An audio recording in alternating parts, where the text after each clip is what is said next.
the most valuable things I ever learned in sales was very early on. Someone, I can't even remember where I heard it. I think it was at my first job, but very early on, someone taught me. They were like, "Have you ever heard of ABC?" And I was like, "Oh, okay, always be closing," you know. And he was like, Yeah. "No, not bullshit like that.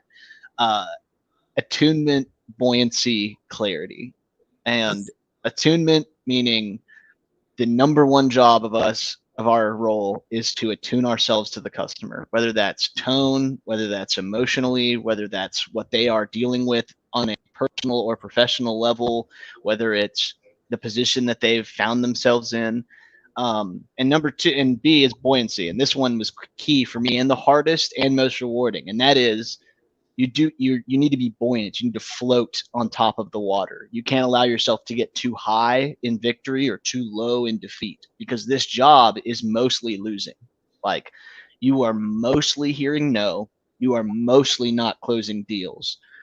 Even the greatest salespeople in the history of time, I mean, it's a lot. Again, I don't know why I use all baseball analogies, as I don't watch baseball and don't really like baseball. I'm But a baseball guy. I appreciate okay, it. so So, you can appreciate this, but like, baseball's unique because, unlike a lot of other sports, if you're successful at it 30% of the time, you're a Hall of Famer. If you can hit 30% of baseballs, you're the greatest to ever do it. And that's how sales is. Like, exactly. in most things in life, you need to have a success rate hovering around 70 or 80%.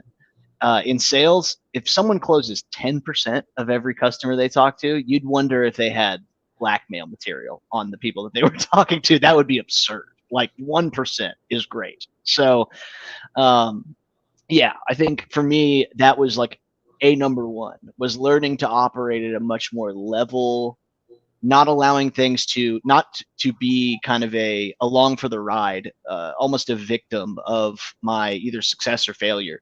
And sales both challenged that and taught me the value of kind of an attitude of buoyancy, a stance of neutrality towards my thinking, my approach to tasks, life in general.